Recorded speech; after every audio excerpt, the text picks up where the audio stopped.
அண்ணே நாங்கள்லாம் 1000 ரூபா கொடுக்குறோம், எப்படி எங்களுக்கு ஓட்டு போடாமல் போயிடுவாங்க. திமுக காரங்கிட்ட நான் சொல்கிறது, அண்ணே நீ ஒத்தையில் கொடுத்து கத்தையில் பிடுங்கிட்டு போகிறண்ணே. நீ 1000 ரூபாயை கொடுக்குற மாதிரி கொடுத்து பாக்கெட்டில் 10,000 ரூபாயை உருவிட்டு இருக்கிற. நீ கரண்ட் பில்லை ஏற்றிட்ட, எல்லா பில்லை ஏற்றிட்டு 10,000 ரூபா உருவுற. இன்றைக்கி பாரதிய ஜனதா கட்சி ஆளக்கூடிய மாநிலம். சகோதரிகள் தாய்மார்கள் நல்லா கேட்டுங்கம்மா, தயவு செஞ்சு உங்களுடைய பாதத்தை தொட்டு வணங்கி இதை நான் சொல்கிறேங்க. அசாம் மாநிலத்திலே பாரதிய ஜனதா கட்சியினுடைய ஆட்சி இருக்கு. அசாமில் 37 லட்சம் தாய்மார்களுக்கு உரிமை தொகையாக மாதம் 830 ரூபா நம்ம கொடுக்குறோங்க ஐயா.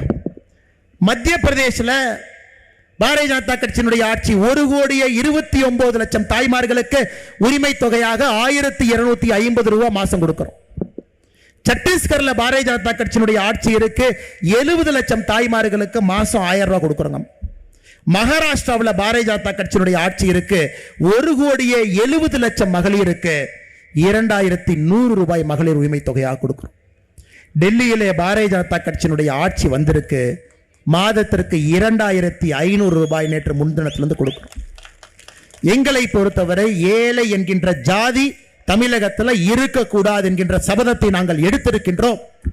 அது பெண்கள் மூலமாக, தாய்மார்கள் மூலமாக மட்டும்தான் நடக்கும் என்று நம்புகின்றோம். தேசிய ஜனநாயக கூட்டணி பாரதிய ஜனதா கட்சி இங்கே ஆட்சிக்கு வரும் பொழுது 2,500 தாண்டி சகோதரிகளுக்கு உரிமை தொகை இங்கே நாங்கள் கொடுப்போம்.